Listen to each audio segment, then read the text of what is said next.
ദൈവനാമത്തിന് മഹത്വമുണ്ടായിരിക്കട്ടെ.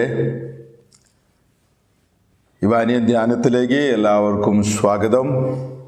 ആമുഖ പ്രഭാഷണങ്ങളിൽ ഒന്നായ ഇവാനിയസ് പിതാവിനെക്കുറിച്ചും പുനരൈക്യത്തെക്കുറിച്ചുമുള്ള ചില പരാമർശങ്ങളാണ് ഈ പ്രഭാഷണത്തിൽ ഉൾക്കൊള്ളിച്ചിരിക്കുന്നത്.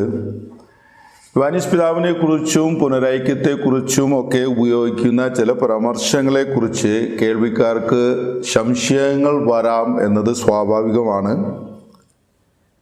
കാരണം പുനരൈക്യപ്പെടുക എന്നതിനർത്ഥം വീണ്ടും ഐക്യപ്പെടുക എന്നാണല്ലോ. അപ്പോൾ എന്നാണ് അകന്നുപോയത് എന്നൊരു ചോദ്യം നമ്മുടെ മനസ്സിൽ ജനിക്കാം. അതുപോലെ തന്നെ പുത്തൻകൂർ സമുദായത്തിൻ്റെ പശ്ചാത്തലം എന്ന് പറയുമ്പോൾ എങ്ങനെയാണ് പുത്തനായത്, അല്ലെങ്കിൽ പഴയത് ആരാണ് എന്നൊക്കെയുള്ള ഒരു കൗതുകം തീർച്ചയായും നമ്മുടെ മനസ്സിൽ വരാം. വളരെ സങ്കീർണമായ ഒരു സഭാ ചരിത്ര മേഖലയാണത്. കാരണം അതിൽ ഉൾപ്പെട്ടിരിക്കുന്നവർ ആ ചരിത്ര പശ്ചാത്തലത്തെ സമീപിക്കുന്നതിലും വ്യാഖ്യാനിക്കുന്നതിലും എന്നും വ്യത്യസ്തത പുലർത്തിയിട്ടുണ്ട്. എങ്കിലും പുനരൈക്യത്തിൻ്റെ പശ്ചാത്തലത്തിൽ പരാമർശിക്കപ്പെടുന്ന ചരിത്രപരമായ വസ്തുതകൾ തീർച്ചയായും അറിഞ്ഞിരിക്കേണ്ടതാണ്. മാർ ഇവാനിയോസ് പിതാവ് പുത്തൻകൂർ സമുദായത്തിൽപ്പെട്ട ഒരാളാണ്. മാവേലിക്കരയിലെ പണിക്കർ കുടുംബത്തിൽ തോമാ പണിക്കരുടെയും അന്നാമയുടെയും മകനായി 1882 സെപ്റ്റംബർ മാസം 21 പൂജാതനായി. എന്ന് പറഞ്ഞാൽ ഏകദേശം 137 വർഷങ്ങൾക്ക് മുമ്പ്. അദ്ദേഹത്തിൻ്റെ വീടിന് അടുത്തുള്ള പുതിയകാവ് യാക്കോബായ പള്ളിയിൽ മാമോദിസ മുക്കി വർഗീസ് എന്ന പേരും കൊടുത്തു. ആ ഗ്രാമത്തിലെ പള്ളിക്കൂടത്തിൽ പ്രാഥമിക പഠനം പൂർത്തിയാക്കി കോട്ടയത്തുള്ള MD സെമിനാരിയിൽ, ആ സമുദായത്തിൻ്റെ ഒരു സെമിനാരിയിൽ ഹൈസ്കൂൾ പഠനം വരെ പൂർത്തിയാക്കി. പിന്നീട് 1900 സെപ്റ്റംബർ മാസം 1 തീയതി 18 വയസ്സ് മാത്രം പ്രായമുള്ള വർഗീസ് എന്ന തീക്ഷ്ണത നിറഞ്ഞ യുവാവ് തന്നെ ദൈവത്തിന് സമർപ്പിച്ചുകൊണ്ട് ശമ്മാശൻ പട്ടം സ്വീകരിച്ചു. തുടർന്നും അദ്ദേഹം പഠിച്ചു. അങ്ങനെ 1907 വർഷം കാലത്ത് മദ്രാസ് ക്രിസ്ത്യൻ കോളേജിൽ നിന്ന് ഹിസ്റ്ററിയും എക്കോണമിക്സും ഐച്ഛിക വിഷയമായി എടുത്ത് MA ഡിഗ്രി പാസ്സായി. പുത്തൻകൂർ സമുദായത്തിലെ ആദ്യത്തെ MA ശമ്മാശനായിരുന്നു അദ്ദേഹം. അതുകൊണ്ട് തന്നെ പിന്നീട് എല്ലാവരും അദ്ദേഹത്തെ സ്നേഹപൂർവം MA അച്ഛൻ എന്ന് വിളിച്ചിരുന്നു. ശമ്മാശനായിരുന്ന കാലഘട്ടത്തിൽ സഭയെക്കുറിച്ചും കുദാശകളെക്കുറിച്ചും വളരെ ലളിതമായി ആളുകൾക്ക് മനസ്സിലാകുന്ന വിധത്തിൽ തീക്ഷ്ണതയോടെ പഠിപ്പിച്ചു കൊണ്ടിരുന്ന ഒരു സ്വഭാവമുണ്ടായിരുന്നു ഈ ശമ്മാശന്. അതുകൊണ്ട് തന്നെ ആളുകൾ സ്നേഹത്തോടുകൂടി കുദാശ ശമ്മാശൻ എന്നും ഈ ശമ്മാശനെ വിളിച്ചിരുന്നു. 1908 PT വർഗീസ് എന്ന ശമ്മാശൻ വൈദിക പട്ടം സ്വീകരിച്ചു. അങ്ങനെ യാക്കോബായ സഭയിലെ തീക്ഷ്ണതയുള്ള ഒരു വൈദികനായി അദ്ദേഹം മാറി. എല്ലാവരുടെയും പ്രിയപ്പെട്ട PT വർഗീസ് അച്ഛൻ. MD സെമിനാരിയുടെ പ്രിൻസിപ്പളായി ജോലി ചെയ്തു വന്ന കൊച്ചച്ഛനെ കുട്ടികൾക്കും വളരെ പ്രിയമായിരുന്നു. സമുദായത്തിലെ പ്രമാണികളായ അൽമായർ അദ്ദേഹത്തിൽ അഭിമാനം കൊണ്ടിരുന്നു. 2 വർഷക്കാലത്തോളം കാര്യങ്ങളെല്ലാം വളരെ സുഗമമായിരുന്നു. വട്ടശ്ശേരി വലിയ തിരുമേനി എന്ന മെത്രാപ്പോലിത്തായുടെ നിഴലിൽ ഈ യുവവൈദികൻ അറിവുള്ള, കഴിവുള്ള, സ്വതന്ത്രമായ ചിന്തകളുള്ള, അതിലുമുപരി സ്നേഹമുള്ള ഒരു വൈദികനായി വളർന്നു വന്നു. 1910 മുതൽ സംഭവിച്ച ചില കാര്യങ്ങൾ പിതാവിൻ്റെ ജീവിതത്തിൽ മാറ്റങ്ങൾ ഉണ്ടാക്കാൻ തുടങ്ങി. ആ സംഭവവാസങ്ങൾ ആ യുവവൈദികൻ്റെ ജീവിത വീക്ഷണത്തെ തന്നെ മാറ്റിമറിച്ചു എന്ന് പറഞ്ഞാൽ അതിൽ അതിശയോക്തിയില്ല. 1910 അരങ്ങേറിയ സംഭവവികാസങ്ങളിലേക്ക് കടക്കുന്നതിനു മുമ്പ് എങ്ങനെയാണ് പുത്തങ്കൂർ സമുദായം രൂപപ്പെട്ടത് എന്ന് നമ്മൾ അറിയണം.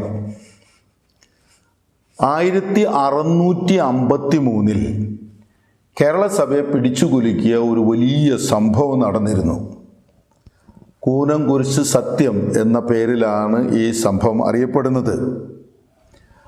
നമ്മുടെ പൂർവികർ വിശ്വാസ സംരക്ഷണത്തിന് വേണ്ടി പ്രതികരിച്ച വേദന നിറഞ്ഞ ഒരു സംഭവമായിരുന്നു അത്. സഭയുടെ ഭരണപരമായ സ്വാതന്ത്ര്യത്തിനും ആരാധനാക്രമത്തിലുള്ള സ്വാതന്ത്ര്യത്തിനും വേണ്ടി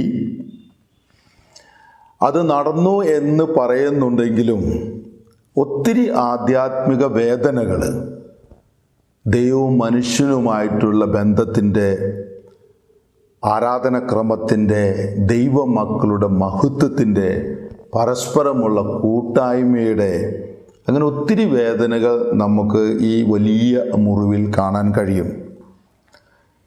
കൂനംകുരിശ് സത്യത്തിലേക്ക് എത്തിച്ച കാര്യങ്ങൾ ഒത്തിരി ഉണ്ടെങ്കിലും പ്രധാനമായി 2 ഘടകങ്ങളിലേക്ക് നമ്മളുടെ ദൃഷ്ടിയെ അയക്കേണ്ടതാണ്. ഒന്നാമത്തെ ഘടകം അതിൻ്റെ ഒരു വിദൂര പശ്ചാത്തലമാണ്. പോർച്ചുഗീസുകാരുടെ ആഗമനം വരെ കേരളത്തിലെ ക്രൈസ്തവ സമൂഹം ഒന്നായിരുന്നു. മാർത്തോമ ക്രിസ്ത്യാനികൾ എന്നറിയപ്പെട്ടിരുന്ന ഈ സമുദായം ആരാധനയിലും ഭരണകാര്യങ്ങളിലും ഒത്തിരി കൂട്ടായ്മയുണ്ടായിരുന്ന ഒരു ഗ്രൂപ്പായിരുന്നു. അവർ ഒത്തിരി വിധേയത്വമുള്ള, അനുസരണശീലമുള്ള ഒരു സമൂഹമായിരുന്നു. റോമായിലെ കത്തോലിക്ക പരിശുദ്ധ സിംഹാസനവുമായി സംസർഗത്തിൽ ആയിരുന്ന, അധികാരമുള്ള, പട്ടം സ്വീകരിച്ചിരുന്ന പേർഷ്യയിൽ നിന്ന് വന്നിരുന്ന മെത്രാന്മാരെ സ്നേഹത്തോടും ബഹുമാനത്തോടും കൂടെ ഈ സമൂഹം സ്വീകരിക്കുകയും തിരിച്ചു പോയപ്പോഴൊക്കെ കൈ നിറയെ കൊടുക്കുകയും ചെയ്തിരുന്നു. അതുകൊണ്ട് തന്നെ പരിശുദ്ധ സിംഹാസനത്തിൻ്റെ നാമത്തിൽ കേരളത്തിലേക്ക് എത്തിച്ചേർന്ന ആർച്ച് ബിഷപ്പ് മെനേസിസിനെ ഈ സമൂഹം ഒത്തിരി ആദരവോടുകൂടി സ്വീകരിച്ചു, അനുസരിക്കാൻ തുടങ്ങി. ഒന്നിനും ഒരു അമാന്തം കാണിച്ചില്ല. അന്നത്തെ ക്രൈസ്തവ സമൂഹം പ്രധാനമായും കൽദായ സുറിയാനി രീതിയിലുള്ള ആരാധനാക്രമവും സഭാഭരണ രീതിയുമാണ് സ്വീകരിച്ചു പോന്നിരുന്നത്. പാശ്ചാത്യ രീതികളുമായി പഴകിയിരുന്ന വിദേശ മിഷനറിമാർക്ക് ഈ തദ്ദേശീയ അറേഞ്ച്മെൻറ്റുകളെ കുറിച്ച് ഒത്തിരി കൗതുകം തോന്നി. അവർ അതിനെ ഒത്തിരി അകന്നു നിന്ന് വീക്ഷിക്കുകയും അതൊക്കെ തെറ്റാണ് എന്നുള്ള ഒരു വിചാരങ്ങളിലേക്ക് കടന്ന് അവർ വിചാരിച്ചു ഈ സഭയ്ക്ക് എന്തോ ഒരു പന്തികേടുണ്ട്. പിന്നെ തിരുത്താനുള്ള ഒരു അങ്കലാപ്പായി. അധികാരവും അഹങ്കാരവും അഹന്തയും ഒന്നിച്ചു കൂടിയപ്പോൾ ഞാൻ വിചാരിച്ചു എന്ന ഭൂതം അവിടെയുള്ളവരെല്ലാവരെയും പിടിച്ച് തിരുത്തലുകൾ രക്ഷാകരമല്ലാത്ത ക്രമപ്പെടുത്തലുകളായിട്ട് മാറി. ഇവനെ ശരിപ്പെടുത്തണം എന്നതായി പിന്നത്തെ ഊന്നൽ. പോർച്ചുഗീസ് ആർച്ച് ബിഷപ്പ് മെനേസിസ് നമ്മുടെ സഭയിലെ എല്ലാ പള്ളികളിൽ നിന്നും ആളുകളെ വിളിച്ചു വരുത്തി ഒരു സുനകദോസ് സംഘടിപ്പിച്ചു. ഉദയംപേരൂർ സുനകദോസ് എന്നാണ് അതിൻ്റെ പേര്. 1599 ഈ സംഭവം നടക്കുന്നത്. ഈ സംഭവം മാർത്തോമ ക്രിസ്ത്യാനികളുടെ ജീവിതത്തെ മാറ്റിമറിച്ച ഒരു സംഭവമായിരുന്നു. ഉദയംപേരൂർ സുനകദോസിൽ നടന്ന പലതും രക്ഷാകരമല്ലാത്ത ക്രമപ്പെടുത്തലുകളും ശരിപ്പെടുത്തലുകളുമായിരുന്നു. വിധേയത്വവും അനുസരണയും സമാധാനപ്രിയരുമായ നമ്മുടെ പൂർവികർ ആ കാലഘട്ടത്തിൽ ആധ്യാത്മികമായ നിസ്സഹായതയുടെയും നിരാശയുടെയും ബലിയാടാകുന്നതിൻ്റെ, ഇരയാകുന്നതിൻ്റെ ഒക്കെ വേദന ഒത്തിരി അനുഭവിച്ചിരുന്നു. കാരണം 16 നൂറ്റാണ്ട് കാലത്തെ കൂട്ടായ്മയ്ക്കാണ് കോടാലി വെച്ചിരുന്നത്. മാറി മറിയുന്ന ചുറ്റുപാടുകളിൽ തങ്ങൾക്ക് ചുറ്റും എന്താണ് സംഭവിക്കുന്നത് എന്നുപോലും മനസ്സിലാക്കാൻ കഴിയാതെ ഈ ക്രൈസ്തവ സമൂഹം അന്താളിച്ചുപോയി. അവർ പരിശുദ്ധ സിംഹാസനത്തിലേക്ക് എഴുതിയും ചുറ്റും നടക്കുന്ന കാര്യങ്ങളെ മനസ്സിലാക്കി ഞങ്ങൾക്ക് ഒരു തദ്ദേശീയ മെത്രാനെ തരണമെന്ന് അപേക്ഷിച്ചും ക്ഷമയോടെ കാത്തിരുന്നു. അരനൂറ്റാണ്ട് അങ്ങനെ കടന്നുപോയി. ഈ അരനൂറ്റാണ്ട് തിരുത്തലുകളുടെയും തിരിച്ചു തിരുത്തലുകളുടെയും വെട്ടിപ്പിടിക്കലുകളുടെയും ഒക്കെ കാലങ്ങളായിരുന്നു. കൂനംകുരിശ് സത്യത്തിലേക്ക് നയിച്ച രണ്ടാമത്തെ ഘടകം അരങ്ങേറുന്നത് ആ സംഭവത്തിനോട് ചേർന്ന് നിൽക്കുന്ന ചില കാര്യങ്ങളായിരുന്നു. ഞങ്ങൾക്കൊരു തദ്ദേശീയ മെത്രാന് ലഭിക്കണമെന്ന് ആഗ്രഹിച്ചിരുന്നവർ പേർഷ്യയിൽ നിന്ന് പണ്ട് വരുന്നത് പോലെ ഒരു മെത്രാൻ വന്നിരുന്നെങ്കിൽ ആ മെത്രാനെ കൊണ്ട് തദ്ദേശീയമായൊരു മെത്രാന് വാഴിക്കാം എന്നൊക്കെ അവർ വിചാരിച്ചു. അങ്ങനെ ഇരിക്കുമ്പോഴാണ് അവർക്ക് ഒരു കത്ത് കിട്ടുന്നത്. അഹതള്ള എന്ന് പറയുന്ന ഒരു പേർഷ്യൻ മെത്രാൻ അവരെ കാണാൻ വരുന്നു. എല്ലാവർക്കും ഭയങ്കര സന്തോഷമായി. എല്ലാ പള്ളികളിൽ നിന്നും ആളുകൾ ഈ മെത്രാനച്ചനെ സ്വീകരിക്കാനായിട്ട് കൊച്ചിയിലെത്തി. അവിടെ എത്തിക്കഴിഞ്ഞപ്പോൾ അവർ ഒരു വാർത്ത കേട്ടു. അഹതള്ള മെത്രാനെ പറങ്കികൾ കടലിൽ താത്തിക്കൊന്നു. അത് യഥാർത്ഥമാണോ അല്ലെങ്കിൽ കിംവദന്തിയാണോ എന്നൊക്കെ അറിയാൻ ആഗ്രഹിച്ച് പറങ്കികളുടെ അന്നത്തെ അധികാരികളുടെ അടുത്തേക്ക് പോയെങ്കിലും അധികാരഭ്രമം മൂത്ത അവർ ഈ ജനങ്ങളുടെ വിഷമത്തെയോ അവർ ചോദിക്കുന്ന കാര്യത്തിന് പ്രതികരിക്കാനോ അല്ലെങ്കിൽ അത്തരം ഒരു കിംവദയിൽ നിന്ന് ഉയർന്നു വരാവുന്ന പ്രതികരണത്തിനെ കുറിച്ചൊന്നും ബോധവാന്മാരായില്ല. They just did not care about it. അതിൻ്റെ ഫലമായിട്ട് നിസ്സഹായതയും വേദനയും രോഷവും ഒക്കെ നിറഞ്ഞ ആ നല്ല മനുഷ്യർ മട്ടാഞ്ചേരിയിലെ കൂനംകുരിശിൽ വലിയ നീളത്തിൽ ആലാത്ത് കയറ് കെട്ടി അതിൽ പിടിച്ച് സത്യം ചെയ്തു. പറങ്കികളോടും അവരുടെ മിഷണറിമാരോടുമായി ഞങ്ങൾക്കും ഞങ്ങളുടെ സന്തതികൾക്കും ഇനി ഒരു ബന്ധവുമില്ല എന്ന് അവർ ഒത്തിരി വേദനയോട് പറഞ്ഞു. ഒരു വലിയ മുറിവായിരുന്നു അത്. ഒരിക്കലും അതൊരു വിജയ ഹുങ്കാരമായിരുന്നില്ല, അല്ലെങ്കിൽ ജയിച്ചവൻ്റെ ഒരു ഹുങ്കാരമായിരുന്നില്ല. മറിച്ച് എവിടെയൊക്കെയോ ശബ്ദങ്ങൾ നഷ്ടപ്പെട്ട മനുഷ്യർ ഒരു ശബ്ദത്തിന് വേണ്ടി ആഗ്രഹിച്ചു, അല്ലെങ്കിൽ ഞങ്ങളെയും കേൾക്കണമേ എന്ന് പറയുന്ന ഒരു വലിയ നിലവിളി കുരിശിൻ്റെ ചുവട്ടിൽ അവർ സമർപ്പിച്ചു എന്ന് വേണമെങ്കിൽ നമുക്ക് പറയാം. ഇന്നത്തെ പോലെ ഒരു എഴുത്ത് എഴുതിയാൽ പെട്ടെന്ന് തന്നെ മറുപടി കിട്ടുന്ന ഒരു കാലമായിരുന്നില്ലല്ലോ. എഴുത്തുകുത്തുകൾക്ക് ഒത്തിരി സമയമെടുക്കുന്ന കാലമായിരുന്നു.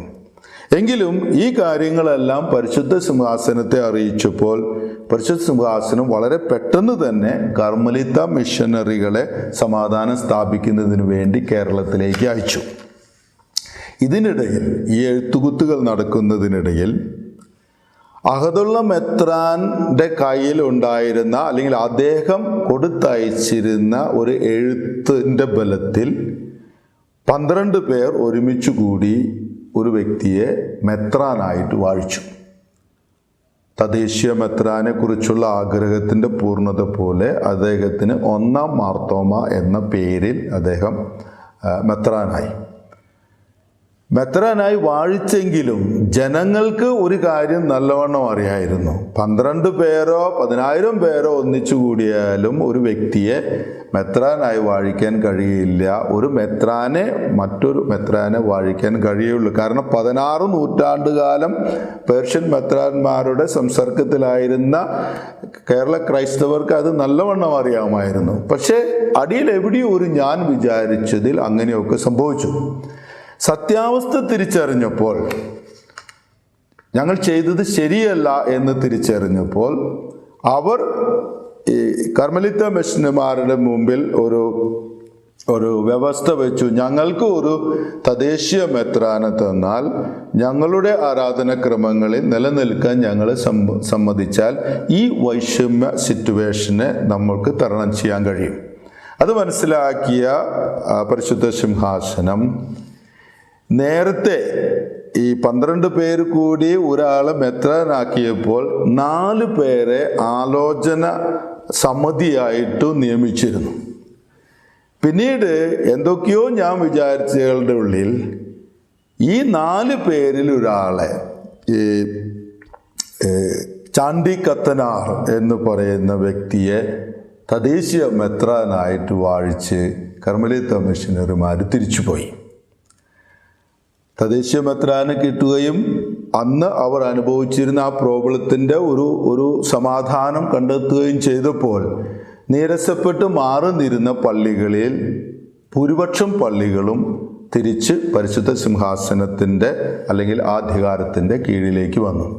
അങ്ങനെ ഈ ചാണ്ടി കത്തനാരെ അംഗീകരിച്ച് പരിശുദ്ധ സിംഹാസനത്തിൻ്റെ അധികാരത്തിനും അനുസരണയിലേക്കും കടന്നു വന്നവരാണ് ഇപ്പോൾ നമ്മൾ പറയുന്ന സീറോ മലബാർ കത്തോലിക്ക വിശ്വാസികൾ. അതുകൊണ്ട് അവരെ പഴയ കൂറുകാരെന്ന് വിളിക്കുന്നു. കാരണം അവരെ എങ്ങനെയായിരുന്നുവോ അതിൽ തന്നെ അവർ നിലനിന്നു പോകുന്നു. ഒന്നാം മാർത്തോമയെ അംഗീകരിച്ച് പരിശുദ്ധ സിംഹാസനത്തിൻ്റെ അനുസരണയിലേക്ക് പോകാതിരുന്ന ആ ഗ്രൂപ്പ് പിന്നീട് ഒരു വ്യത്യസ്ത ഗ്രൂപ്പായിട്ട് നിലനിന്നു. ആ ഗ്രൂപ്പ് ആണ് പിന്നീട് പുത്തങ്കൂർ എന്ന് പറയുന്ന സമുദായമായിട്ട് രൂപപ്പെടുന്നത്. കാര്യങ്ങൾ കൈവിട്ടു പോകുന്ന ഒരവസ്ഥ അതിനെ ചുറ്റിച്ചൂഴ്ന്നു നിന്നിരുന്നു. വ്യക്തികളുടെ താല്പര്യങ്ങളും ചില ഉപജാപങ്ങളും സ്വാർത്ഥതകളൊക്കെ കൂടിച്ചേർന്നപ്പോൾ പുനരൈക്യം അകന്ന് പോയി. പിന്നീട് ഇതിനൊക്കെ ഒരു സൊല്യൂഷൻ വേണ്ടേ? അവർ ഇതിൻ്റെ ഒരു സമാധാനത്തിന് വേണ്ടി അന്ത്യോക്യയിലെ യാക്കോബായ പാത്രിയാർക്കീസുമായി ബന്ധം പുലർത്തി. അങ്ങനെ പിരിഞ്ഞു നിന്നിരുന്ന ഈ സമുദായം യാക്കോബായ അധികാരത്തിൻ്റെ കീഴിലേക്ക് വന്നു. ഈ യാക്കോബായ സമുദായം എന്ന് നമ്മൾ പറയുന്നത് അന്ത്യോക്യയിലുള്ള ഒരു ക്രൈസ്തവ സമൂഹമാണ്. ഈ സമൂഹം 5-ാം നൂറ്റാണ്ടിൽ സഭയിലുണ്ടായിരുന്ന ഒരു പാഷാണ്ഡതയുണ്ടായിരുന്നു. ഏക സ്വഭാവവാദം എന്നറിയപ്പെടുന്ന ഒരു പാഷാണ്ഡത.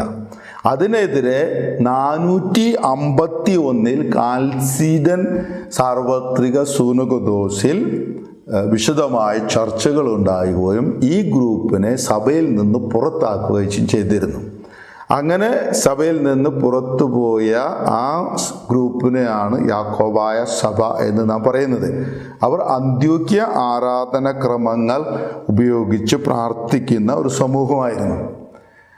ഈ സമൂഹം 17-ാം നൂറ്റാണ്ടിൽ ഈ കേരളത്തിലെ കൊച്ചു സഭ ബന്ധം പുലർത്തുക വഴി ഈ യാക്കോബായ സഭ കേരളത്തിലേക്ക് കടന്നു വന്നു. അങ്ങനെ പൂർണ്ണമായും പുത്തങ്കൂർ സമുദായത്തിൻ്റെ ഉദയം സംഭവിച്ചു. അന്ത്യോക്യൻ ആരാധനാക്രമം ഉപയോഗിക്കുന്ന യാക്കോബായ പാത്രിയാർക്കീസിനെ അല്ലെങ്കിൽ യാക്കോബായ പാത്രിയാർക്കീസിൻ്റെ അധികാരത്തെ ഈ സമൂഹം, ആധ്യാത്മിക അധികാരത്തെ ഈ സമൂഹം സ്വീകരിക്കുകയും ഭരണപരമായ പള്ളിഭരണമായ കാര്യങ്ങളൊക്കെ, സ്വത്തിൻ്റെ കാര്യങ്ങളൊക്കെ തദ്ദേശീയ മെത്രാന്മാരാൽ ഭരിക്കപ്പെടുന്ന ഒരു സമ്പ്രദായം, ഒരു പാരമ്പര്യം അവരിൽ വളർന്നു വരാനും തുടങ്ങി. ഒരു കാര്യം ഈ തരുണത്തിൽ നാം എല്ലാവരും ഓർമ്മിക്കണം. യാക്കോബായ സമുദായം ഉപയോഗിച്ചു വന്നിരുന്ന അന്ത്യോക്യൻ ആരാധനാക്രമം അത് അവരുടെ മാത്രം ഒരു ആരാധനാക്രമമായിരുന്നില്ല.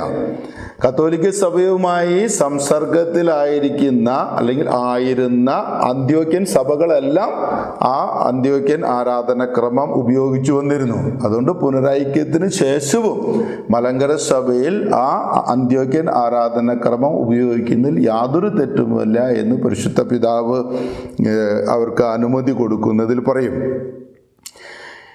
ഈ കാലഘട്ടത്തിൽ യാക്കോബായ സഭ അല്ലെങ്കിൽ ആ ജനങ്ങൾ ആരാധന കാര്യങ്ങളിലും ദൈവിക കാര്യങ്ങളിലും ഒന്നും പുറകിലായിരുന്നില്ല. ഓരോ കുടുംബങ്ങളും പൗരസ്ത്യ ആധ്യാത്മികതയിൽ നിറഞ്ഞ ഒരു ദായറകളെ പോലെയായിരുന്നു. ദായറകൾ എന്ന് പറഞ്ഞിട്ടുണ്ടെങ്കിൽ ഒരു ആശ്രമങ്ങളെ പോലെയായിരുന്നു. നോമ്പും ഉപവാസവും യാമപ്രാർത്ഥനകളും നിഷ്ഠാപരമായ വളരെ ലോങ് ആയിട്ടുള്ള അന്ത്യോക്യൻ ആരാധനക്രമവും ഒക്കെ ഒത്തിരി സ്നേഹത്തോടെ സ്വീകരിച്ചിരുന്ന മനോഹരമായി വളർന്നിരുന്ന കുടുംബങ്ങളായിരുന്നു അവരെല്ലാവരും. എന്നിരുന്നാലും ഈ ഗ്രൂപ്പിൻ്റെ ഉള്ളിൽ ഒരു ആത്മനൊമ്പരമായിട്ടൊരു വേദന നിലനിന്നിരുന്നു. അതുകൊണ്ട് തന്നെ ഒന്നാം മാർത്തോമ മുതൽ ബാക്കിയുള്ള എല്ലാ മാർത്തോമകളും കത്തോലിക്ക സഭയുമായി പുനരൈക്യപ്പെടാൻ അവരുടേതായ കപ്പാസിറ്റികളിൽ പല പരിശ്രമങ്ങളും നടത്തി വന്നിരുന്നതായി നമുക്ക് ചരിത്രം പരിശോധിച്ചാൽ മനസ്സിലാകും. പുനരൈക്യപ്പെടുന്നതിനുള്ളൊരു ദാഹം ഈ സമൂഹത്തിൽ നിലനിന്നിരുന്നു. ഒറ്റയായും തെറ്റായും പലപ്പോഴും പലരും കത്തോലിക്ക സഭയിലേക്ക് പുനരൈക്യപ്പെടുന്നതിൻ്റെ പല ഉദാഹരണങ്ങളും ഈ കാലഘട്ടത്തിൽ നമുക്ക് കാണാൻ കഴിയും. ഇനി നമുക്ക് 1910 തിരിച്ചു വരാം. ഈ സമയത്ത് അബ്ദുള്ള പാത്രിയാർക്കീസ് എന്ന് പറയുന്ന ഒരു യാക്കോബായ മെത്രാൻ അല്ലെങ്കിൽ അവരുടെ പരമാധികാരി ഈ സമൂഹത്തെ സന്ദർശിക്കുന്നതിനായിട്ട് വന്നു. അബ്ദുള്ള പാത്രിയാർക്കീസിൻ്റെ മനസ്സിൽ കേരളത്തിലെ യാക്കോബായ സഭയുടെ ആധ്യാത്മിക അധികാരം മാത്രമല്ല, അവരുടെ സമ്പത്തിലും പള്ളികളുടെ മുകളിലും അധികാരം വേണമെന്നുള്ളൊരു വിശപ്പ് അല്ലെങ്കിൽ ഒരു ദാഹം വരാൻ തുടങ്ങി. കാരണം ഈ ഗ്രൂപ്പ് വളരെ ധനികരായിരുന്ന കുറച്ച് ഉണ്ടായിരുന്ന വ്യക്തികളായിരുന്നു. അവർ പോകുമ്പോഴൊക്കെ ഈ മെത്രാന്മാർക്ക് വാരിക്കോരി കൊടുത്തിരുന്നു. അവരോട് വന്ന് തിരിച്ചു പോകുമ്പോൾ വളരെ സന്തോഷപൂർവ്വമായിട്ടാണ് അവരൊക്കെ തിരിച്ചു പോയിരുന്നത്. അപ്പോൾ ഈ പിതാവിൻ്റെ മനസ്സിൽ എനിക്ക് ഈ സഭയുടെ മുകളിൽ ലൗകിക അധികാരവും വേണം എന്നുള്ളൊരു ആഗ്രഹം പൊന്തി വരാൻ തുടങ്ങി. അതനുസരിച്ച് അദ്ദേഹം മെത്രാന്മാരുമായിട്ട് ചർച്ചകൾ തുടങ്ങി. അവരുടെ അടുത്തു നിന്നൊക്കെ സമ്മതിപത്രം എഴുതി വാങ്ങാൻ തുടങ്ങി. ആത്മീക അധികാരം മാത്രമല്ല, ലൗകിക അധികാരവും ഈ പാത്രിയാർക്കീസിൻ്റെ ഉണ്ട് എന്ന് സമ്മതിപ്പിച്ചുകൊണ്ടുള്ള സമ്മതിപത്രങ്ങൾ എഴുതി വാങ്ങാൻ തുടങ്ങി. അവിടെ വട്ടശ്ശേരി വലിയ തിരുമേനി എന്ന് പറയുന്ന ഒരു മെത്രാപ്പോലിത്ത ഉണ്ടായിരുന്നു. വളരെ നിഷ്ഠയുള്ള, വളരെ സെയിന്റ്ലി ആയിട്ടുള്ള ഒരു വ്യക്തിയായിരുന്നു അദ്ദേഹം ഈ പാത്രിയാർക്കീസിൻ്റെ ഈ സ്വഭാവത്തിന് വളം വെച്ചു കൊടുത്തില്ല. സമ്മതിപത്രം കൊടുക്കാൻ അദ്ദേഹം വിസമ്മതിച്ചു. തികഞ്ഞ സഭാസ്നേഹിയായിരുന്ന ഈ വലിയ തിരുമേനിയാണ് മാർ ഇവാനിയോസ് പിതാവിനെ വളർത്തിക്കൊണ്ടുവന്നത് എന്ന് നിസ്സംശയം പറയാം. അതിലാർക്കും സന്ദേഹമില്ല. പിതാവ് എപ്പോഴും ഈ വട്ടശ്ശേരി വലിയ തിരുമേനിയെ ഗുരുതുല്യനായി കണ്ടിരുന്നു. എപ്പോഴും അദ്ദേഹത്തെക്കുറിച്ച് ഒത്തിരി ആദരവോടും തികഞ്ഞ ഭക്തിയോടും കൂടി അല്ലാതെ ഒരിക്കലും എഴുതിയിട്ടില്ല. അദ്ദേഹത്തിൻ്റെ ആത്മകഥയൊക്കെ വായിച്ചാൽ ഈ വലിയ തിരുമേനിയെക്കുറിച്ചിട്ടുള്ള അദ്ദേഹത്തിൻ്റെ ആ സ്നേഹം, ഒരു ശിഷ്യനെ എങ്ങനെ ഗുരുവിനെ ആദരിക്കണം എന്നൊക്കെ നമുക്ക് മനസ്സിലാക്കാൻ കഴിയും. അബ്ദുള്ള പാത്രിയാർക്കീസ് ഓരോ മെത്രാന്മാരെ ആയിട്ട് വിഴുങ്ങാൻ തുടങ്ങി. പക്ഷെ വലിയ തിരുമേനി വഴങ്ങിയില്ല.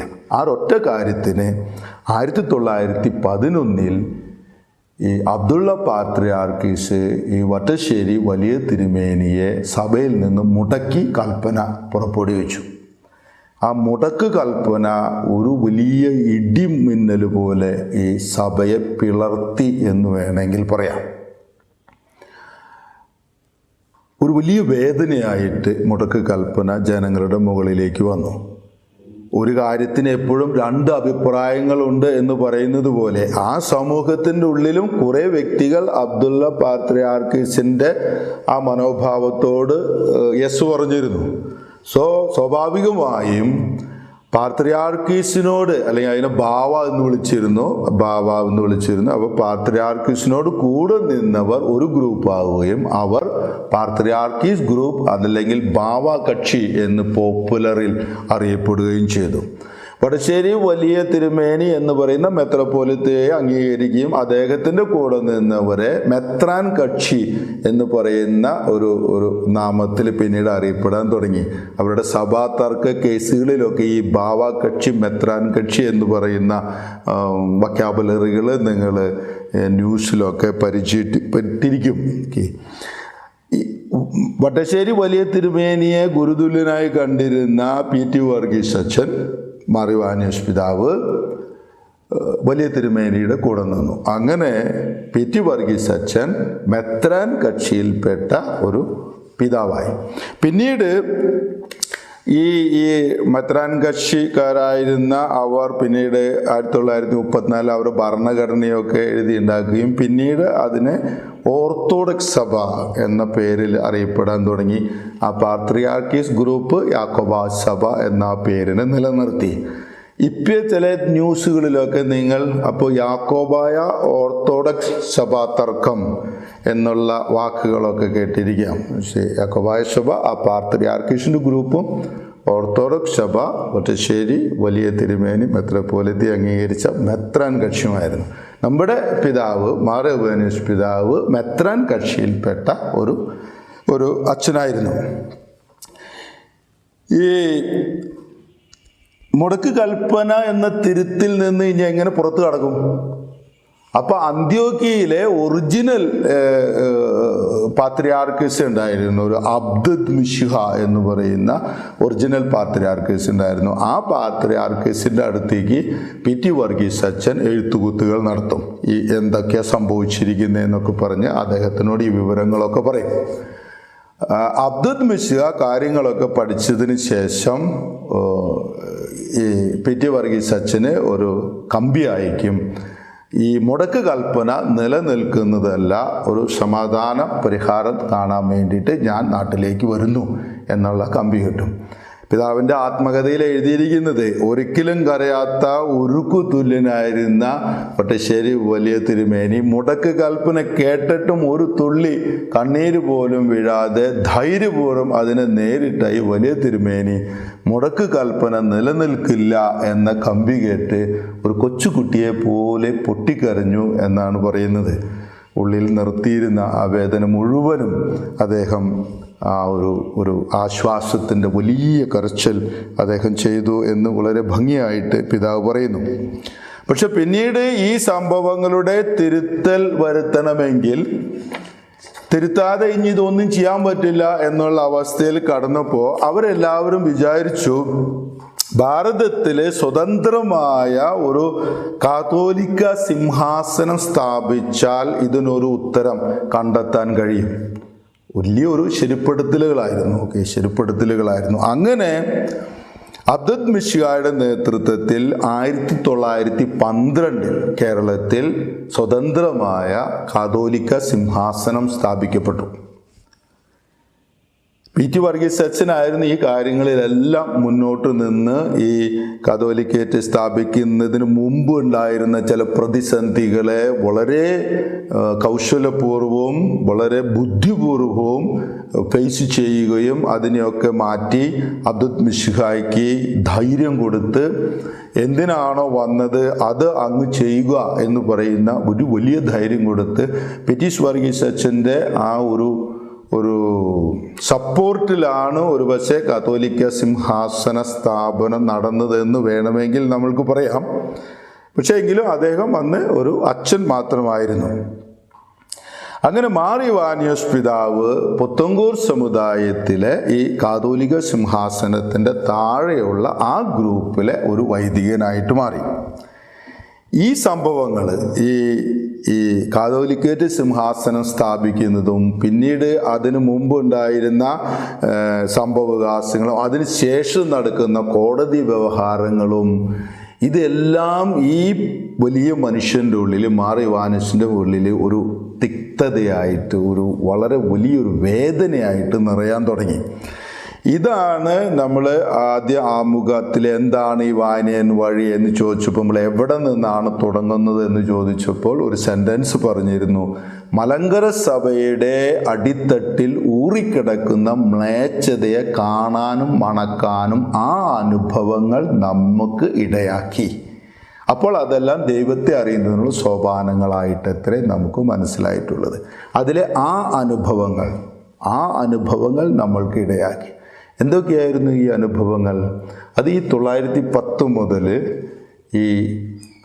1910 മുതൽ ഈ കാതോലിക്ക സിംഹാസനം സ്ഥാപിച്ച് അതിനുശേഷം വന്ന ഒരു വർഷം, അങ്ങനെ ഒരു 2-3 വർഷത്തിൻ്റെ ഉള്ളിൽ പിതാവിനെ സഭയുടെ അടിയിൽ ഊറിക്കിടക്കുന്ന ഉപജാപങ്ങൾ, ലൗകിക ആസക്തികൾ, കൂട്ടായ്മയെ തകർക്കുന്ന, he was feeling really pained. ഈ ബിഗിൻ ടു സീ അതൊക്കെ മ്ലേച്ഛതകളായിട്ട് അദ്ദേഹത്തിന് കാണാൻ തുടങ്ങി. പിതാവിൻ്റെ മനസ്സ് സമാധാനത്തിന് വേണ്ടി ദാഹിച്ചുകൊണ്ടിരുന്നു. ഇതിൽ നിന്നൊക്കെ മാറി തന്നെ ദൈവം കൊണ്ടുകൊടുത്തതുപോലെ കൽക്കട്ടയിലുള്ള സെറാംപൂർ കോളേജ്, പ്രൊട്ടസ്റ്റന്റ് സഭയിലെ ആളുകൾ നടത്തുന്ന 1829 തന്നെ സ്ഥാപിച്ച ഒരു വലിയ കോളേജാണത്. ഇന്ത്യയിലെ യൂണിവേഴ്സിറ്റി എന്ന യോഗ്യത കിട്ടുന്ന ആദ്യത്തെ കോളേജായിരുന്നു അത്. ഈ കോളേജ് മനസ്സിലാക്കുകയും അച്ഛനെ അവിടെ അധ്യാപകനായിട്ട് വിളിക്കുകയും ചെയ്തു. അദ്ദേഹത്തിൻ്റെ പാണ്ഡിത്യവും അറിവും ഒക്കെ അനുസരിച്ച് വിദേശ മിഷനറിമാർക്ക് അല്ലെങ്കിൽ വിദേശത്തു നിന്നുള്ള അധ്യാപകന്മാർക്ക് ഏത് ലെവലിലാണോ ശമ്പളം കൊടുക്കുന്നത് അതേ ലെവലിൽ ശമ്പളം കൊടുത്തിട്ടാണ് പിതാവിനെ അവിടെ അധ്യാപകനായിട്ട് നിയമിക്കുന്നത്. പിതാവിൻ്റെ ആത്മകഥയിൽ എഴുതിയതനുസരിച്ച് ഒരു മാസം ഏതാണ്ട് 1000 രൂപ ശമ്പളത്തിലാണ് അദ്ദേഹം അവിടെ ജോലി ചെയ്തിരുന്നത്. ഇന്നേക്ക് 106 വർഷങ്ങൾക്ക് മുമ്പ്. Then you should know that how much money it was, and he had all the facilities there as an amazing professor. 1919 വരെ പിതാവ് സെറാംപൂർ കോളേജിൻ്റെ ആ ഒരു അക്കാഡമിക് സിറ്റുവേഷനിൽ അറിവിൻ്റെയും ജ്ഞാനത്തിൻ്റെയും ചർച്ചകളുടെയും അന്വേഷണത്തിൻ്റെയും ഒക്കെ ദിനങ്ങളായിട്ട് അവിടെ ജീവിച്ചു. ആ കാലഘട്ടത്തിൽ പിതാവിൻ്റെ ജ്ഞാന ജിജ്ഞാസ, ജ്ഞാനത്തിന് വേണ്ടിയുള്ള ദാഹം, എന്നും ഉള്ളിൽ ആഗ്രഹിച്ചിരുന്ന സന്യാസ ജീവിതത്തിലേക്ക് കടക്കാനും അതിൻ്റെ പല കാര്യങ്ങൾ അവിടെ തന്നെ കൂടെയുണ്ടായിരുന്ന മറ്റുള്ളവരുമായിട്ട് അഭ്യസിക്കാൻ അദ്ദേഹം തുടങ്ങി. ഈ കാലഘട്ടത്തിൽ പിതാവ് കത്തോലിക്ക സഭയിലെ എഴുത്തുകാരെ ധാരാളമായി വായിക്കാൻ തുടങ്ങി. മനസ്സിലെ ഒരു മിഷൻ തോന്നിയപ്പോൾ ഓർത്തഡോക്സ് സഭയിൽ അങ്ങനെയുള്ള ഇൻഡിപെൻഡന്റ് കോൺഗ്രിഗേഷനുകളില്ല. അപ്പോൾ കത്തോലിക്ക സഭയിലെ കോൺഗ്രിഗേഷനുകളെ പറ്റി പഠിക്കാൻ തുടങ്ങി. ആ കോൺഗ്രിഗേഷൻ്റെ സ്ഥാപകരെ കുറിച്ച് പഠിക്കാൻ തുടങ്ങി. കാരിസം എന്ന് പറയുന്ന സിദ്ധികളെ കുറിച്ച് പഠിക്കാൻ തുടങ്ങി. വിശുദ്ധന്മാരെ കുറിച്ച് പഠിക്കാൻ തുടങ്ങി. അതിനെക്കുറിച്ചും ഒക്കെ അദ്ദേഹം വളരെ ആഴത്തിൽ പഠിക്കാൻ തുടങ്ങി. പഠിക്കും തോറും അദ്ദേഹത്തിൻ്റെ മനസ്സിൽ പത്രോസിൻ്റെ ആ ഒരു പ്രാമുഖ്യവും കത്തോലിക്ക സഭയാണ് യഥാർത്ഥത്തിലുള്ള സഭയെന്നും ആ സഭയോട് ചേർന്ന് നിൽക്കുന്നതാണ് യഥാർത്ഥമായ അദ്ദേഹം തിരിച്ചറിയും. അദ്ദേഹം അതിനെക്കുറിച്ച് ഒത്തിരി എഴുതിയിട്ടുണ്ട്. ഇൻ്റർവ്യൂകളിലൊക്കെ അദ്ദേഹം വളരെ ഭംഗിയായിട്ട് അതിനെക്കുറിച്ച് പറയുന്നുണ്ട്. ഇവിടെ ഈ കത്തോലിക്ക വിഷയങ്ങളെക്കുറിച്ച് പഠിക്കുകയൊക്കെ ചെയ്യുമ്പോൾ ഒരു കാര്യം നമ്മൾ മനസ്സിലാക്കണം. സെറാംപൂർ കോളേജ് പ്രൊട്ടസ്റ്റന്റുകാരാൽ നടത്തിക്കൊണ്ടിരുന്ന ഒരു രീതികളായിരുന്നു ഒക്കെ അവർ ഉപയോഗിച്ചിരുന്നത്. പക്ഷേ പിതാവിൻ്റെ ജീവിതത്തിൽ പ്രൊട്ടസ്റ്റന്റ് ചിന്താഗതികൾ ഒരു സ്വാധീനവും ചെലുത്തിയില്ല എന്ന് വേണമെങ്കിൽ നമുക്ക് ധൈര്യമായിട്ട് പറയാൻ കഴിയും. ഈ തരുണത്തിൽ ഒരു കാര്യം നമ്മളെല്ലാവരും വളരെ കൗതുകപൂർവം നോക്കേണ്ടതും മനസ്സിൽ വെക്കേണ്ടതുമായിരുന്നെങ്കിലും ഈ 1900-ലെ പെന്തക്കോസ്ത മൂവ്മെൻറ്റുകളൊക്കെ ഒത്തിരി തഴച്ച് നിന്നിരുന്ന ഒരു കാലഘട്ടമായിരുന്നു. പ്രൊട്ടസ്റ്റന്റ് ഗ്രൂപ്പുകളുടെ കൂടെയാണ് അധ്യാപക വൃത്തി. എന്നിരുന്നാലും ഈ പ്രൊട്ടസ്റ്റന്റ് ചിന്തകളൊന്നും സെറാംപൂർ കോളേജിൽ എൻ്റെ ആ പൗരസ്ത്യ രീതികൾ, ആരാധനക്രമങ്ങളും പ്രാർത്ഥനകളും അതുപോലെ തന്നെ നടത്താനായിട്ട് എനിക്ക് ഒരു ചാപ്പൽ അനുവദിച്ച് തരണമെന്ന് പറയുകയും സെറാംപൂർ കോളേജിൻ്റെ മേൽനോട്ടത്തിൽ തന്നെ പിതാവിന് വേണ്ടി സ്വതന്ത്രമായി ചെയ്തിട്ടുണ്ട്. പിന്നീട് നമ്മൾക്കത് മനസ്സിലാകും. നമ്മൾക്ക് അറിവ് വരുമ്പോൾ നമ്മളുടെ പല കാര്യങ്ങളെയും നമ്മൾ വേണ്ടെന്ന് വയ്ക്കും. പക്ഷെ അറിവ് വരുന്നതിനൊപ്പം തന്നെ ആത്മസംയമനവും വരണം. എന്നാലേ ഏത് അറിവ് വന്നാലും നമ്മളായിരിക്കുന്ന അല്ലെങ്കിൽ നമ്മുടെ കാണുകയുള്ളൂ. പിതാവ് അപ്പോൾ പല കാര്യങ്ങളും അറിഞ്ഞു. പ്രൊട്ടസ്റ്റന്റിൻ്റെ ജീവിതചര്യകളും തത്വങ്ങളും അറിഞ്ഞു. കത്തോലിക്ക സഭയെക്കുറിച്ചുള്ള കാര്യങ്ങൾ, കോൺഗ്രിഗേഷൻ്റെ കാര്യങ്ങൾ. പിന്നീട് അദ്ദേഹം സഭാപിതാക്കന്മാരെ കുറിച്ച് ഒത്തിരി അറിവുള്ള വ്യക്തിയായിരുന്നു. വിശുദ്ധ ബേസിൽ അദ്ദേഹത്തിൻ്റെ വിശുദ്ധ നിയമങ്ങളോട് ആകൃഷ്ടനാകുകയും ഈഡിത്ത് എന്ന് പറയുന്ന ഒരു സിസ്റ്ററിൻ്റെ ഹെൽപ്പോടുകൂടെ ഈ നിയമാവലികൾ ഗ്രീക്കിൽ നിന്ന് ഇംഗ്ലീഷിലേക്ക് തർജ്ജമ ചെയ്ത് അദ്ദേഹവും അദ്ദേഹത്തിൻ്റെ കൂടെ ഉണ്ടായിരുന്ന ഒരു ചെറിയ ഗ്രൂപ്പും ആ നിയമാവലിക്ക് അനുസരിച്ച് അവിടെ തന്നെ ജീവിക്കാൻ തുടങ്ങി. നോമ്പ് അദ്ദേഹം അവിടെ തന്നെ ചെറിയ രീതിയിൽ അഭ്യസിക്കാൻ തുടങ്ങി. അതോടൊപ്പം തന്നെ ഈ സന്യാസത്തിൻ്റെ ഇന്ത്യൻ ഭാവങ്ങളിലേക്കും പിതാവിൻ്റെ മനസ്സ് കടന്നു ചെന്നിട്ടുണ്ടായിരുന്നു. അതിൻ്റെ ഫലമായിട്ട് കൽക്കട്ടയിലുള്ള വിശ്വപ്രസിദ്ധമായ രവീന്ദ്രനാഥ ടാഗോറിൻ്റെ ശാന്തിനികേതൻ്റെ പ്രവർത്തനങ്ങൾ രീതികളെക്കുറിച്ചും ഒക്കെ പിതാവ് അവിടെ സന്ദർശിക്കുകയും പഠിക്കുകയും ചെയ്തു. കൽക്കട്ടയിൽ അന്നൊക്കെ കത്തി നിൽക്കുന്ന ഒരു ആശ്രമമാണ് ശ്രീരാമകൃഷ്ണ പരമഹംസയുടെ ആശ്രമം. ഒരു പുതിയ ഭാവത്തിലേക്കും ഈ ധ്യാനത്തിൻ്റെ ആ ഒന്നിപ്പിക്കിലേക്ക് അല്ലെങ്കിൽ ആ തദാത്മ്യപ്പെടുന്ന ഭാവങ്ങൾ പ്രകാശിപ്പിച്ചിരുന്ന വ്യക്തിയായിരുന്നു ശ്രീരാമകൃഷ്ണ പരമഹംസ. അദ്ദേഹത്തെ സന്ദർശിക്കുകയും അദ്ദേഹത്തിൻ്റെ ആശ്രമ രീതികളും തത്വങ്ങളും ഒക്കെ പഠിക്കുകയും ചെയ്തു. സബർമതി ആശ്രമത്തിലും പിതാവ് പോയി ആ ആശ്രമ രീതികളൊക്കെ പഠിക്കുകയും ചെയ്തിട്ടുണ്ടെന്ന് പറയണേ. ആ കാലഘട്ടത്തിൽ പിതാവ് എത്തോസുകളിനെ കുറിച്ചൊക്കെ ആഴത്തിൽ പഠിച്ചിരുന്നു. ഇതെല്ലാം പിതാവിൽ ഒന്നുചേർന്ന് പൊന്തി വരുമ്പോൾ നമ്മളൊക്കെ അനുഭവിക്കാത്ത കാണാത്ത ഒരു തലത്തിലേക്ക് എല്ലാത്തിനെയും ഒന്നിപ്പിക്കുന്ന ഒരു വലിയ ശാന്തിയുടെയും സമാധാനത്തിൻ്റെയും തുടങ്ങി. നമ്മളൊക്കെ ചിലപ്പോൾ അറിവ് കിട്ടുമ്പോൾ നമ്മൾ എങ്ങനെ ഇത് വെച്ച് 4 പൈസ ഉണ്ടാക്കാൻ നോക്കുക, അല്ലെങ്കിൽ ഇതിൽ നിന്ന് എങ്ങനെയാണ് നമ്മൾ അല്പം കൂടി ഇമ്പ്രൂവ് ആവാൻ നോക്കുക എന്നൊക്കെ ചിന്തിക്കുന്ന ഈ കാലഘട്ടത്തിൽ ഇദ്ദേഹം ഇതെല്ലാം വിട്ടെറിഞ്ഞു പോകാൻ തയ്യാറാണ്. ഒരു ഇന്റർനാഷണൽ പ്രൊഫസർ ഇപ്പം അറിവിൻ്റെ നിറവിൽ ആരുമായിട്ട് ഇടപഴകാനുള്ള വലിയൊരു കഴിവ്, 1000-ലധികം രൂപ മാസം ശമ്പളം കിട്ടുന്ന, പിന്നെ അദ്ദേഹം പറയുന്നത് പരീക്ഷ പേപ്പറുകൾ നോക്കണതിന് അവധിക്കാലങ്ങളുടെ അതിനൊക്കെ വേറെയും പൈസ കിട്ടിയിരുന്നു എന്നൊക്കെ അദ്ദേഹം പറയുന്നുണ്ട്. അങ്ങനെ ആയിരിക്കുന്ന ഒരു അവസ്ഥയിൽ നിന്ന് പെട്ടെന്ന് ഈ മനുഷ്യൻ പറയുന്നത് ഞാൻ സന്യാസത്തിലേക്ക് കയറും. അതൊക്കെ വിട്ടെറിഞ്ഞ് പിതാവ് തിരിച്ച് കേരളത്തിലേക്ക് വരും. സ്വന്തമായി ഒരു സന്യാസ സമൂഹം സ്ഥാപിക്കണം, സ്വന്തമായി സന്യാസത്തിലേക്ക് ദീക്ഷ എടുക്കണം അല്ലെങ്കിൽ കയറണം എന്ന ആഗ്രഹത്തോടു കൂടി കാവ്യവസ്ത്രം കൊടുക്കുകയും മൺചട്ടി യാചിക്കുന്ന മൺചട്ടിയുമായിട്ട് അദ്ദേഹം റാണി പെരുനാട് എന്ന് പറയുന്ന ഈ ശബരിമലയോടൊക്കെ അടുത്തുള്ള റേഞ്ചാണത്. അവിടെ മുണ്ടമ്പല എന്ന് പറയുന്ന ഒരു സ്ഥലത്ത് E.V. ജോൺ വക്കീൽ എന്ന് പറയുന്ന അദ്ദേഹത്തിൻ്റെ ഒരു സുഹൃത്ത് 100 ഏക്കറോളം സ്ഥലം കൊടുക്കും. പിന്നെ അദ്ദേഹത്തിൻ്റെ പിതാവിൽ നിന്ന് സഹായം മേടിച്ച് മറ്റു പലരും സഹായം മേടിച്ച് വേറെ 300 ഏക്കർ സ്ഥലം കൂടി ഈ മലയുടെ മുകളിൽ ഈ ആശ്രമം സ്ഥാപിക്കുന്നതിന് വേണ്ടി അദ്ദേഹം സ്വരുക്കൂട്ടി. അങ്ങനെ 1919 ഈ മനുഷ്യൻ അതുവരെ ഉണ്ടായിരുന്ന എല്ലാത്തിനെയും ത്യജിച്ച് ഈ മല കയറും. അപ്പോൾ ഇന്നേക്ക് 100 കൊല്ലം മുമ്പാണെന്ന് അറിയണേ, അവിടെയൊക്കെയുള്ള ഏരിയകൾ ചിന്തിക്കണം. അപ്പോൾ നമുക്ക് വഴിയില്ലാത്ത ദുർഗമമായ 100 years ago ആ ഹൈ റേഞ്ചുകളൊക്കെ എങ്ങനെയായിരുന്നെന്ന് ആരും പറഞ്ഞില്ലെങ്കിൽ പോലും അറിയാം. അത്രയും ഘന ജംഗിൾ. ഈ enders there cleans up some areas with a little help of those who were with him. ചെറിയ പർണശാലകൾ ഉണ്ടാക്കി. And he began to stay there. നോമ്പും ഉപവാസവും പ്രാർത്ഥനയുമായി സ്വയം വിശുദ്ധീകരണത്തിലേക്ക് കടന്ന് പിതാവ് അവിടെ ജീവിക്കാൻ തുടങ്ങി.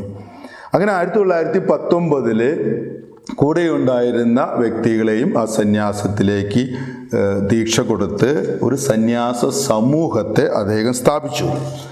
ഈ സന്യാസ മിഷനറി സംഘത്തിന് അദ്ദേഹം ഇട്ട പേരാണ് മിശിഹാനുകരണ സംഘം, മിശിഹയെ അനുകരിക്കുന്നവരുടെ സംഘം. ബദനി അച്ഛന്മാർ എന്ന പേരിലാണ് മലങ്കര സഭയിൽ ഈ സന്യാസികളെ എല്ലാവരും അറിയപ്പെടുന്നത്. കാവ്യവസ്ത്രമിട്ട് സന്യാസ ജീവിതം നയിക്കുന്ന വാനിഷ് പിതാവിൻ്റെ നല്ല സംഘത്തിലെ അംഗങ്ങളാണവർ. ഇതിനിടയിൽ സമുദായത്തിലെ പ്രശ്നങ്ങൾ വീണ്ടും ജടിലമായി തീർന്നു. ഓക്കെ, കാതോലിക്ക സിംഹാസനം നിലനിൽക്കുന്നതല്ലെന്നും നിറഞ്ഞ erecting of that catholicate is not valid, ഈ മുടക്ക് കൽപ്പനയെ റദ്ദ് ചെയ്യാൻ പറ്റില്ല എന്നും കോടതി വിധി വന്നു. അതോടുകൂടി സിറ്റുവേഷനുകൾ ഒത്തിരി ജടിലമാകാൻ തുടങ്ങി. അതിനിടയിൽ വേറൊരു കാര്യം സംഭവിച്ചു. പിതാവ് ബദനിയിൽ വളരുന്നതിൻ്റെ ഒപ്പം തന്നെ ആ സഭയ്ക്ക് പിതാവിനെ മെത്രാനാക്കിയാൽ ആഗ്രഹമുണ്ടെന്ന് പറയുമ്പോൾ പിതാവ് പറയും, എന്നെ ബദനി മെത്രാനാക്കുകയാണെങ്കിൽ ഞാൻ സന്തുഷ്ടനായിരിക്കും.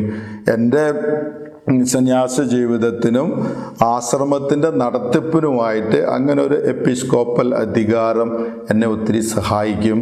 അതിനോടൊപ്പം തന്നെ സ്ത്രീകൾക്ക് വേണ്ടിയിട്ടുള്ളൊരു സന്യാസ സമൂഹം സ്ഥാപിക്കുന്നതിനെക്കുറിച്ചും പിതാവ് ചിന്തിച്ചിരുന്നു. അപ്പോൾ ബദനിയുടെ മെത്രാനാകാൻ കഴിയുകയാണെങ്കിൽ ഈ സ്ത്രീകളെ സന്യാസ ദീക്ഷ കൊടുക്കാനായിട്ട് അത് ഉപകാരപ്പെടും എന്നറിഞ്ഞിരുന്നു. കാരണം അപ്പോഴേക്കും 10 വർഷങ്ങളായി പിതാവ് ഒരു ഗ്രൂപ്പ് സ്ത്രീകളെ സന്യാസത്തിലേക്ക് ഇനീഷ്യേറ്റ് ചെയ്ത് പ്രിപ്പയർ ചെയ്ത് വളർത്തിക്കൊണ്ടുവന്നിരുന്നു. അങ്ങനെ എല്ലാവരുടെയും അഭീഷ്ടപ്രകാരം 1925 PT വർഗീസ് അച്ഛൻ മെത്രാനായി അഭിഷിക്തനായി. അന്ന് അദ്ദേഹം സ്വീകരിച്ച പേരാണ് ഇവാനിയോസ്. അതോടുകൂടി PT വർഗീസ് എന്ന പേര് അദ്ദേഹത്തിൻ്റെ സന്യാസത്തിൽ എല്ലാം ത്യജിച്ചതുപോലെ ആ പേരും മാറി പുതിയ ഭാവത്തിലും പുതിയ രൂപത്തിലും പുതിയ ഒരു പുനരൈക്യത്തിൻ്റെ പ്രവാചകനായി ഇവാനിയോസ് മാറാൻ തുടങ്ങി. അങ്ങനെ ബദനി മെത്രാനായ വർഷം തന്നെ അദ്ദേഹം ഈ സ്ത്രീകൾക്ക് വേണ്ടി ഒരു സന്യാസ സമൂഹം ആരംഭിച്ചിരുന്നു. മിശിഹാനുകരണത്തിൻ്റെ സിസ്റ്റേഴ്സ് എന്നാണ് ആ സംഘത്തിന് പേരിട്ടത്. ഈ മലങ്കര സഭയിൽ ഈ സിസ്റ്റേഴ്സിനെ ബദനി സിസ്റ്റേഴ്സ് എന്ന് ഒത്തിരി സ്നേഹത്തോടെ വിളിക്കുന്നു.